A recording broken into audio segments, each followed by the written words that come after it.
Halo semuanya, selamat datang kembali di The Class.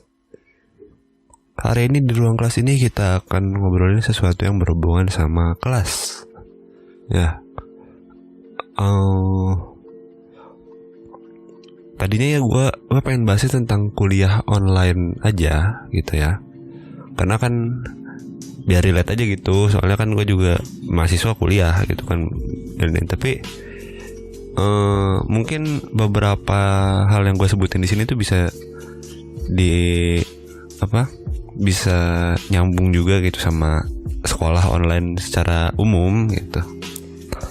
Cuma ya mungkin kalau misalnya kalian ntar ya di sini gue banyak nyebutnya kuliah online ya udah emang karena emang gue pengen mainly bahas di situ gitu, bukan secara umum sekolah online. Tapi kalau nyambung kenapa tidak gitu. Jadi pendapat pertama gue tentang kuliah online adalah kalian terlalu overreact kepada kuliah online ini gitu. Nah, akhirnya kembali lagi semangat. Di podcast gue sebelumnya kayak gue lemes gitu kan. Sebelumnya gue pernah bikin podcast juga sebelum The Class ini kan. Isinya itu ya gue marah-marah gitu. The Class pun tadi isinya gitu. Sekarang kembali lagi tenaga gue untuk marah-marah. Ya, kalian terlalu kuliah online atau sekolah online tuh ya it's a way gitu untuk belajar. Kenapa kalian marah-marah gitu kepada hal itu? Ya kan kayak banyak orang ya kuliah online ya kan, nilai bagus ilmu nggak ada yang masuk gitu, kayak gitu kan. Dan change yourself, kenapa enggak? Ya kan, baru 2 menit aja udah gue marah-marah. Oke, kita bahas satu persatu ya, dari awal sampai ke poin ini gitu. Jadi seperti yang kita ketahui kan, keadaan lagi begini, sekolah pun tidak bisa diadakan secara normal gitu kan. Akhirnya ketika bulan Maret ya kalau nggak salah, akhir Februari atau enggak awal Maret, semua gue gak akan bahas kerja ya, gue bakal bahas sekolah aja dan kuliah. Semua disebutnya ya, tempat pembelajaran, tempat pendidikan, nah itu melaksanakan pembelajarannya atau kegiatan belajar mengajarnya secara PJJ atau pendidikan jarak jauh. Oke, udah ya, paham ya, pendidikan jarak jauh gitu. Nah, pendidikan jarak jauh ini adalah sebuah sistem di mana tenaga pengajar dan tenaga pendidik dan peserta didik, nah tidak bertemu secara langsung, tidak bertemu secara tatap muka, ketemunya melalui jaringan atau daring atau online gitu. Nah pada awalnya gitu kan, kayak kita nggak akan mengetahui gitu, kita gak ngira keadaan bakal seperti ini, bakal selama ini. Jadinya ya udah gitu kan, banyak orang yang ketika awal-awal kuliah online ini tuh kayak oh ya udah oke gitu, kuliah dari rumah, bisa ngaso, bisa ini, bisa itu. Seminggu masuk, woi ini apa sih kok tugas begini anjir, ini dosen kok masih tugasnya banyak banget dah gitu. Ini kuliah ngomongin apa sih, gue kagak ngerti gitu. Gue di sini gitu kayak ngeliatinnya, ya ini kuliah online. Untuk konteks gitu, sebelum gue kuliah di kampus yang gue sekarang, akan seperti yang gue sebutin sebelumnya kan, gue kuliah di universitas terbuka. Nah di universitas terbuka itu kita kuliahnya sebenarnya bisa full online ya. Tapi waktu itu gue ngambil kelasnya, ada kelasnya emang bisa diambil itu kan. Udah gue ambil, soalnya ya nyambi juga kan biar gak gabut. Udah gitu. Terus kalau misalnya ya kuliah online itu, nah, dari yang gue tangkap, karena pas mulai pertama kuliah gitu kan, gue langsung online gitu, gue langsung belajar gitu gimana caranya biar bisa belajar kayak begini gitu, karena gue nggak mengira gue bakal kuliah lagi di tempat yang lain. Gue mikirnya itu kayak oke, gitu, inilah cara gue belajar, gimana gue harus bisa adaptasinya nih gitu kan. Terus saya ya udah gitu, belajar kuliah online itu atau belajar online itu secara umum kita nggak bisa kayak sekolah biasa. Sekolah biasa kan kita datang dengerin materi, oh ini gitu. Terus gak nangkep nanya langsung di situ, gitu kan? Nanya langsung di situ, nggak paham nanya temen gitu kan? Nggak paham bisa langsung dipelajari secara lebih detail saat itu juga gitu. Terus sebenarnya kalau belajar online itu kita ini ya, kalau di sana itu kita dikasih materi nih, misal untuk pertemuan di minggu ini gitu, minggu pertama misalnya ya, di minggu pertama semua matkul itu bahas tentang bab 1 misalnya, ya kan. Nah, bahas tentang bab 1, kita tuh belajar sendiri gitu, kita yang mengatur jadwal kita sendiri, kita yang menentukan deadline kita. Enggak sih, maksudnya tetap ada deadline gitu. Misalnya hari Minggu jam 12 malam itu udah deadline banget gitu. Cuma kita bisa nentuin nih jadwal kita, hari ini mau belajar apa dulu, ngerjain tugas yang mana dulu. Itu fleksibilitasnya tinggi. Itulah kuliah online yang gue dapat konsepnya secara umum gitu kan. Nggak dikejar-kejar deadline lah gitu maksudnya. Ada deadline cuma ya minggu gitu, deadline-nya seminggu, semua halnya seminggu. Dan kita terbiasa untuk mengerjakan sesuatu dalam jangka waktu seminggu itu gitu. Nah, terus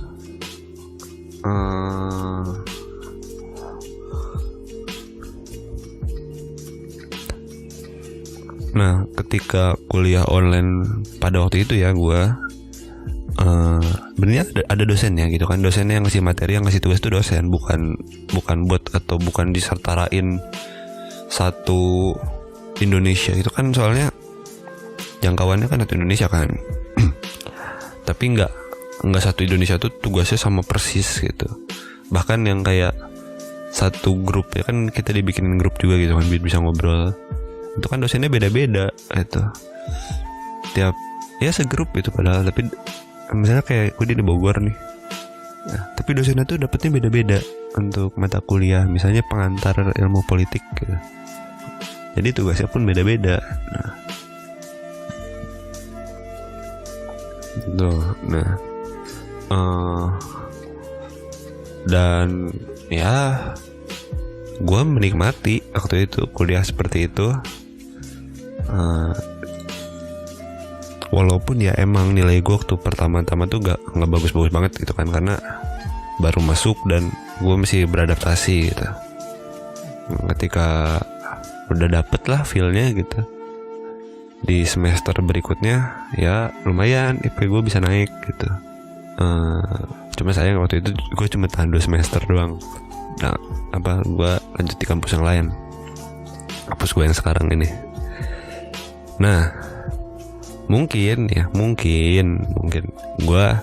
gue bisa memahami keluh kesah kalian karena kuliah online yang dilaksanakan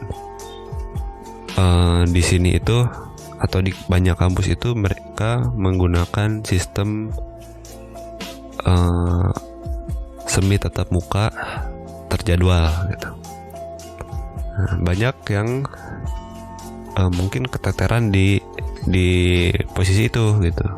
Atau kalau di UT itu disebutnya web ya, tutorial web. Mungkin banyak orang tuh keteterannya di situ, di semi tatap mukanya itu. Kayak banyak hal yang mengganggunya itu kan, kayak kuota itu kan perlu banget itu, kalau nggak ada itu nggak bisa belajar. Dan begitu kita kayak memindahkan kuliah yang ada di kampus ke rumah. Padahal ada salah satu dosen gue sendiri yang bilang ya, ketika kita membuat sebuah kegiatan seperti ini, kita tuh nggak bisa memindahkan kegiatan yang udah kita buat sebelumnya di tempat yang sebelumnya ke tempat yang baru. Kita harus bener-bener bikin konsep yang baru. Nah, dosen gue sendiri bilang begitu ya, tapi kayaknya suara dia kurang kuat gitu, jadi ya gitulah. Padahal enak loh kalau misalnya kita kuliah online-nya bener-bener dilepas, bener-bener pengajarannya andragogik gitu, tidak pedagogik. Kalau misalnya kayak masih dituntun kayak gini kan masih pedagogik contohnya, iya nggak? Kalau di kampus tuh kan dosen tuh gak peduli lu ngerti lu kagak gitu kan, itu andragogik kan disebutnya. Kalau pedagogik kan kayak dituntun, kalian ngerti nggak? Coba kita ulang lagi begini gitu. Nah, kuliah online tuh menjadikan pendidikan yang andragogik itu jadi pedagogik gitu. Kalian yang nggak ngerti, kalau mungkin yang guru ngerti mungkin ya, kalau yang kalian yang tidak ada paham nih tentang itu mungkin bingung tadi gua ngomongin apa. Oke, kita lanjut lagi. Tadi ya sistem base-nya mungkin udah bikin bingung gitu kan. Yang kedua, jadwalnya bener-bener kayak sekolah biasa gitu, dan kalian duduk di situ dari pagi sampai beres. Sebenarnya harusnya kalian gak mengeluh tentang itu. Apa coba tadi lewat? Ya harusnya kalian gak mengeluh tentang kayak duduk di situ dari pagi sampai sore pegel begini. Kan di sekolah juga sama. Iya nggak? Iya dong, sama kan. Tuh. Terus masalah tugas, ya kan, tugas kayak, jadi kok tugasnya banyak banget sih? Ini kok gini. Kalau gue perhatiin ya, sebenarnya sama tugasnya gitu dari apa? Kalau kita kuliah biasa dengan online sama aja, banyak tugasnya segitu-gitu juga kok. Bedanya adalah ketika tugas nih ya dikerjakan di tempat, atau mungkin dikerjakan di kosan atau di luar rumah gitu, ketika dibawa ke rumah tuh akan jadi lebih banyak rasanya. Kerasa nggak sih? Kayak misalnya kalian di sekolah nih disuruh ngerjain tugas untuk di kampus ya, disuruh ngerjain tugas dari modul misalnya halaman sekian 10 nomor, dikerjain beres gak kerasa banyak enggak gitu kan, karena ya udah gitu, emang itu pembelajaran. Ketika dibawa jadi PR gitu kan di rumah, kerasa tuh kok banyak sih, padahal sama sebenarnya. Iya nggak? Iya dong. Atau ketika kulon gini kan dibawa dikasih tugas terus ditinggal gitu, kerasa banyaknya. Ya nggak? Ya dong, betul.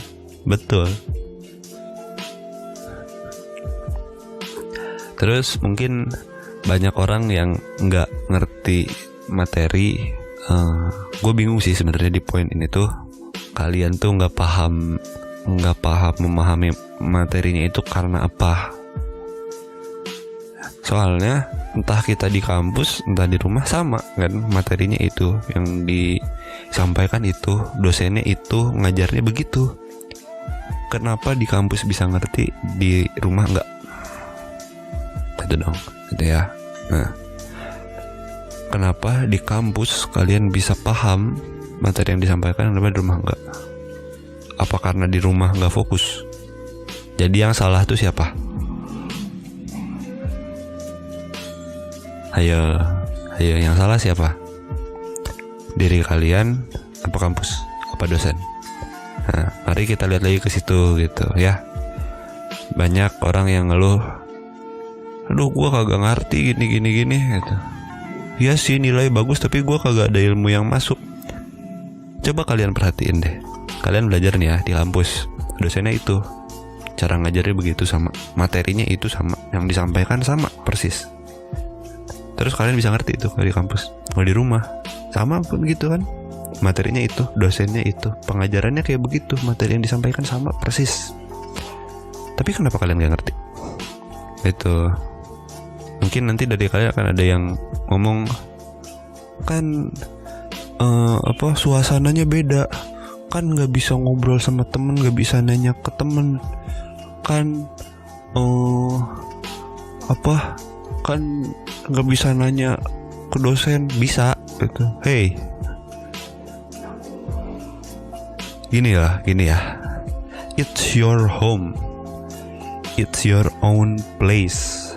Mungkin kebanyakan dari kalian pun kuliah online di kamar kalian gitu kan, di tempat yang ya itu gitu. Tempat dimana kalian tumbuh dari kecil, di rumah loh, di rumah. Tempat yang harusnya jadi tempat paling nyaman. Jangan sampai ngomong lagi karena nyaman itu jadi ini. Hey, ciptakanlah suasana kuliahmu sendiri, ciptakanlah suasana sekolahmu sendiri. Buatlah sekolah seperti di rumah gitu kan, jadi nyaman. Sama, kalian udah di rumah nih, kalian punya everything yang bisa kalian maksimalkan untuk belajar gitu. You have time, you have energy, you have motivation. You can do it. You can. I believe in you. You can do it. Pasti kalian bisa. Kuliah online ngerti dengan dapat nilai bagus. Bukan cuma nilai doang, tapi sama ilmunya. Yang kalian kurang gitu kayaknya motivasi. Motivasi kalian kurang untuk belajar kayak begini. Apa yang bisa mendorong kalian untuk belajar secara daring begini? Apalagi gitu. Kalau bukan kesadaran dari diri kalian sendiri. Itu ya. Mungkin kita nggak akan lama lagi gitu kan belajar secara daring begini. Mungkin sekitar 1 semester lagi mungkin. Tapi setelah menjalani kuliah online selama 1 tahun terakhir ini, inilah gitu yang pengen gue sampaikan kepada kalian. Inilah keluh kesah gue. Keluh kesah gue tuh bukan karena gak ngerti kuliah online ya kan. Gue juga ngeluh tentang konsepnya yang terlalu memaksakan gitu. Tapi gue juga ngeluh tentang orang-orang yang gak mau berubah gitu loh. Kalian kan sebagai manusia nih ya, ketika ada perubahan keadaan gitu, kalian gak bisa memaksa keadaan untuk menjadi keinginan kalian gitu. Kalian yang harus ngikutin keadaan tersebut. Kalian yang harus beradaptasi. Gimana sih caranya biar gue bisa tetap survive? Bagaimana gue bisa tetap thriving ketika keadaannya seperti ini? Itu. Caranya adalah dengan kalian aktif, dengan kalian dengan kalian yang mau untuk mendengarkan dan mau untuk menyampaikan. Itu akan jadi poin yang bagus gitu untuk membangun sebuah komunitas yang ini gitu, yang ya kan sekolah atau kampus itu kan sebuah komunitas. Nah, kalian kalau misalnya mau aktif berbicara, kalian mau memberikan feedback yang baik gitu, itu akan membawa kuliah ini menjadi lebih baik lagi. Jangan cuma ngomel-ngomel di Instastory, jangan cuma ngomel-ngomel di status WhatsApp, di grup sama temen, grup sama keluarga. Tapi kalian bisa membawa perubahan. Itu kan kalian yang belajar kan. Kalian belajar kan. Jangan lihat ke dosen ya, karena dosen mah kan dosen dibayar untuk melakukan apa yang diperintahkan gitu kan. Kayak ngajarlah materi ini. Dia ngajar gitu. Dia ini kampus gitu. Kalian ya udah gitu. Gue bukan yang ngebelain dosen yang kayak gitu ya. Maksudnya yang punya power lebih besar tuh bukan dosen tapi kalian. Nah, kalau misalnya kalian nih unite nih, ya kan. Terus kalian mungkin bisa ngadain audiensi. Kalian mungkin bisa koar-koar dengan cara yang lebih baik gitu. Kan diobrolin langsung mungkin dengan kaprodi, mungkin dengan rektorat dan lain-lain. Gua gak ngerti soalnya kampus gua kan adanya direktur gitu kan, kaprodi sama direktur. Mungkin di kampus lain beda. diobrolin lah secara baik-baik gitu, terus disampaikan gitu. Oh, kami tuh pas kuliah online tuh rasanya gini, mungkin akan lebih baik kalau misalnya begini gitu. Mungkin akan lebih baik kalau penyampaiannya seperti ini, penugasannya seperti ini gitu ya kan. Karena gue yakin gitu kan, keluh kesah yang kalian rasakan itu nggak kalian sendiri yang rasakan, cuma cara penyampaiannya itu harus benar gitu loh. Iya kan, kalian keluar nih di Twitter nih misal, yang baca siapa? Orang Twitter ya kan. Kalaupun ada dosen di situ yang baca, dia lagi berposisi sebagai orang Twitter, bukan ini. Bodo amat gitu kan. Kalau mau ngobrol yang benar, ngobrol yang baik gitu kan. Hal yang gue dapat dari pengalaman gue adalah ada orang yang pernah bilang ke gue gitu ya, negur ke gue karena gue nya salah gitu. Yang penting tuh kalau misalnya ada yang ingin disampaikan tuh ada bahasa lah gitu. Ada omongan, diomongin baik-baik, diobrolin baik-baik sampai masalahnya beres. Begitu, bukan cuma kayak diem ya udah gitu. Kalian yang gak nyaman tapi kaliannya yang ya udah gitu. Gerak, ayo. Mungkin sebagian besar dari kalian tuh nggak bergerak karena berpikir, oh ya udah nih, mungkin 2 atau 3 bulan lagi bakal normal lagi. Effort yang kita keluarkan di sini mungkin nggak sepadan gitu. Karena mungkin sebentar lagi juga normal lagi. Stop thinking like that, okay? Kita nggak tahu ke depannya bakal gimana. Kita nggak tahu ke depannya sistem pendidikan itu akan gimana. Ya nggak? That's why kita perlu yang namanya change, perubahan. Kalau misalnya kita bisa nih menjadikan kuliah online atau belajar secara daring ini sebuah hal yang sukses, sebuah hal yang baik, sebuah hal yang bagus, menghasilkan input dan output yang bagus,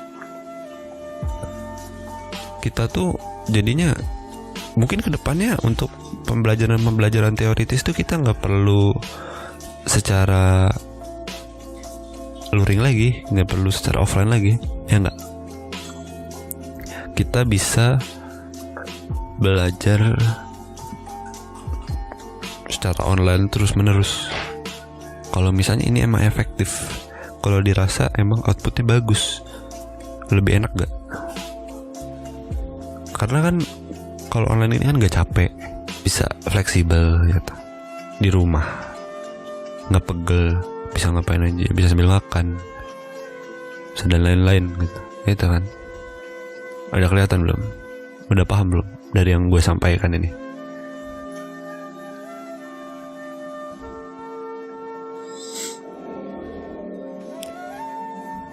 Kalian tuh terlalu overreact kepada kuliah online ini.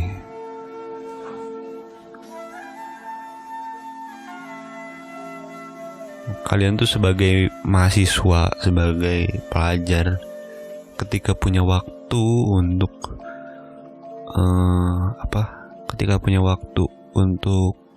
melakukan sesuatu hal yang baik tuh jangan cuma ngeluh mulu.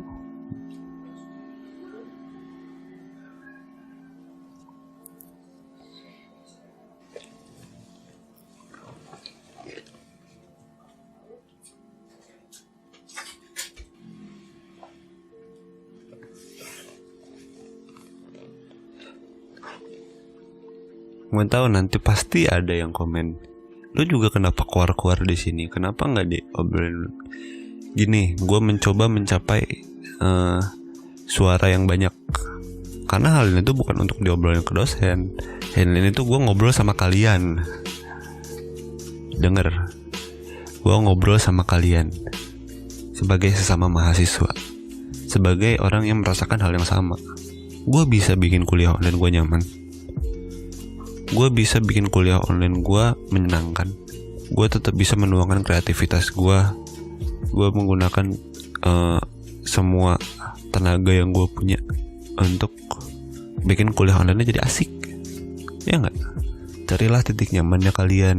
Ketika sesuatu hal yang mandatory, itu yang emang perlu, yang wajib, sesuatu hal yang wajib yang kalian nggak bisa, yang kalian tidak bisa hindari, kalian harus jalani, maka buatlah hal itu menjadi nyaman. Cari caranya biar hal itu jadi nyaman. Jangan kabur, jangan pergi, karena itu sebuah kewajiban.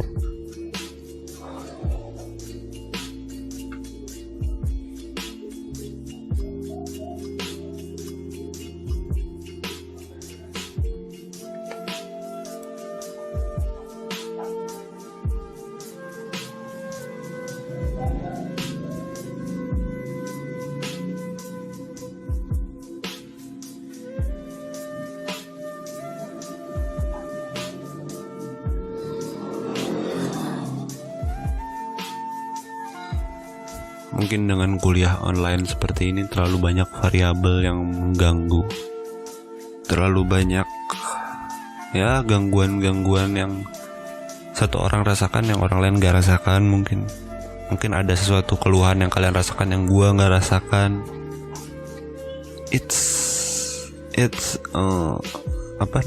Itulah yang harus dihadapi gitu. Kalian yang tahu permasalahan di tempat kalian seperti apa. Entah itu sinyal, entah itu gangguan yang lain. Itu kayak gue misalnya, ini kan gue di dekat jalan raya gitu kan rumah gue. Jadi mau gak mau tuh suara kendaraan tuh kenceng banget, ganggu banget. Kadang gue gak kedengaran dari dosen ngomong karena itu ya, tapi gimana caranya gue biar bisa enak gitu. Kalau misalnya gue sendiri nih ya yang ngobrol sama dosen, atau misalnya kayak segrup doang gitu, kayak 15 orang, tanpa membawa suara banyak orang gitu, ngobrol sama dosen atau sama kaprodi atau sama lain-lain gitu kan, ingin kuliahnya begini-begini, mereka juga nggak akan terlalu nanggepin itu karena suaranya dikit. Kayak 15 dari 1000 orang sedikit. Tapi kalau misalnya kalian bisa ngobrol nih ya kan, karena sejauh ini suara banyak yang dibawa tuh rata-rata tuh tentang biaya, tentang kuota, duit mulu, cuan mulu ya kan. Kuota udah diurus, dapat kalian kuota tiap bulan. Terus kuliahnya kalian nyaman apa enggak? Masih gak nyaman kan? Nah itu yang harus diperbaiki, bukannya malah nyari alasan-alasan yang lain dulu gitu. Kan kuota gitu kan, kuota perlu buat ini gitu. Ya emang, cuma dasarnya itu kan bukan kuotanya tapi pembelajarannya. Gimana caranya biar kalian bisa jadi pintar walaupun keadaan seperti ini. Nah itu mikirnya gitu. Banyak orang yang bilang pas offline aja kagak ngerti, apalagi kalau online gitu. Oh justru kadang mungkin pas offline kagak ngerti, pas online bisa ngerti. Kalian bisa ngakalin dengan segala macam cara. Kalian bisa rekam pembelajarannya, kalian bisa putar-putar ulang tuh pembelajarannya. Oh begini, iya kan? Itu tuh yang nggak bisa kalian dapat ketika kalian kuliah biasa.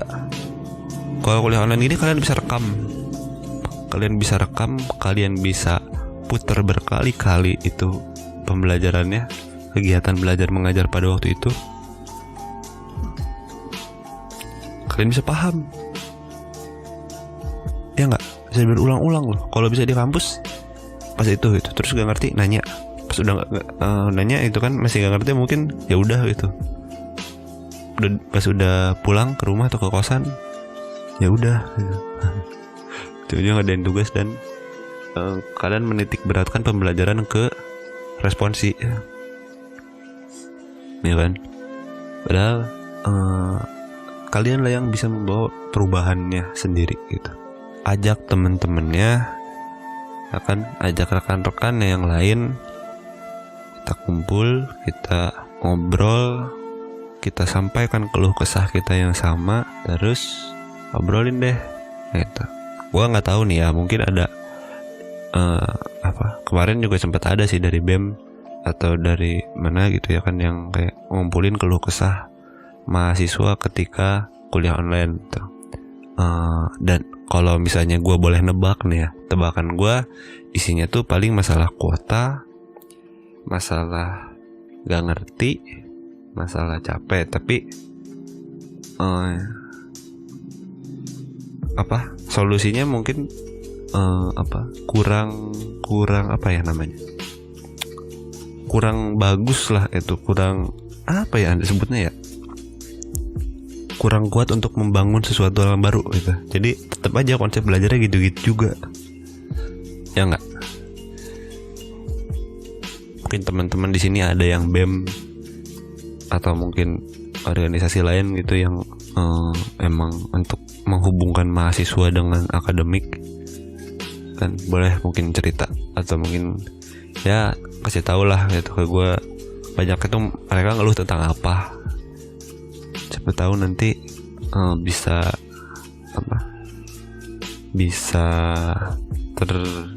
tercerahkan gitu. Kayak lagi ya, gue ingetin ya, kalau kalian pengen kuliah online-nya, konsepnya menjadi nyaman, menjadi sesuai dengan yang kalian bayangkan, suarakanlah itu dan sampaikanlah dengan solusinya yang bagus. Saya pengennya kalau kuliah online penyampaiannya begini, akan terus begini. Jadi alasannya bagus gitu. Penyampaiannya mungkin harus lebih komprehensif, menitik beratkan pada sesuatu hal yang penting-penting gitu, membawa kuliahnya ke arah yang asik gitu. Mungkin kayak gitu kan. Karena kalau kuliah online kita nggak bisa pungkiri banyak orang yang akan AFK, ya nggak gitu.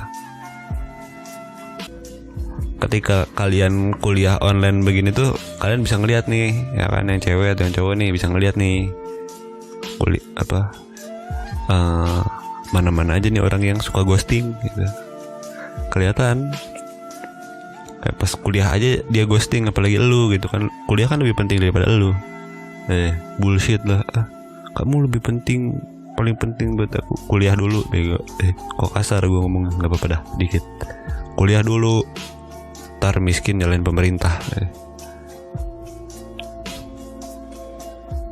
Usahakanlah yang terbaik. Pesan yang ingin gue sampaikan pada podcast kali ini itu adalah usahakanlah yang terbaik untuk kalian, dari kalian untuk kalian. Gimana sih bahasanya? Dari kalian, oleh kalian, untuk kalian juga gitu. Ya nggak, dosen misalnya ngelihat yang nilainya bagus-bagus itu berarti dia ngerasa berhasil, padahal nggak tahu mungkin ngerjainnya bareng-bareng tugasnya atau kopas atau gimana. Ya kan mungkin ada tahu gitu, kelihatan dia yang kayak ini banget. Cuma kalau ngelihat dari poinnya, it's a good point gitu, nilainya gede. So gimana gitu, apa yang perlu diubah kalau misalnya kalian tuh bagus gitu loh. Kasih solusi yang bagus, solusi yang bagus, yang kuat, yang asik gitu. Bawa kuliah online ke arah yang asik. Gue aja nih sama teman-teman gue, enggak deh, jangan. Udah diceritain dulu sih di podcast yang lain, kayaknya udah ya. Coba dengerin dari podcast yang lain, kayaknya ada gue ceritain gue kuliah online kayak gimana. Tapi itu asik gitu. Jadi gue bisa menemukan suasana nyaman gue. Udah berhenti mengeluh dan mulai berubah, membawa perubahan. Pas sekolah online, gue kan masih ngobrol dengan banyak guru gitu kan, di teman-teman gue lah. Terus ya banyak dari mereka tuh yang bilang banyak orang tua yang pengen anaknya sekolah kayak biasa aja gitu, nggak di rumah. Karena mungkin mereka ngelihat kayak kalian itu mungkin marah-marah gitu kan, atau mungkin ngeluh, mungkin kesel, pusing gitu gimana. Ketika kalian di sekolah, walaupun kalian mengeluhkan hal yang sama, walaupun kalian marah-marah yang sama, tapi orang tua kalian tuh nggak tahu gitu. Kalau di rumah orang tua kalian bisa lihat dan orang tua kalian tuh mikirin itu. Cuma kalau keadaannya online begini, Dan kalau misalnya kuliah susah gitu kan, untuk orang tua menyampaikan itu ke kampus. Susah orang tua menyampaikan itu ke sekolah. Yang bisa menyampaikan itu adalah kalian. Semangat belajarnya, jangan males-malesan.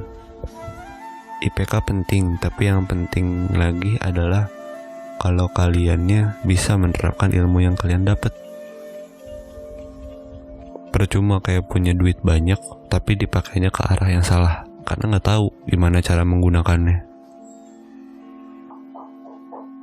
Gue yakin semuanya akan menjadi lebih baik lagi. Kita pun akan ketemu lagi dalam keadaan yang jauh lebih baik dari saat ini. Sampai bertemu lagi di lain waktu. Untuk yang dengerin nih, dengerin sampai ujung nih biar tahu. Ini gue bahas tentang kuliah ya. Walaupun sebenarnya masih bisa nyambung gitu. Tapi untuk masalah etika, itu kayaknya bakal gue bahas di vlog deh. Tungguin aja vlog gue ya.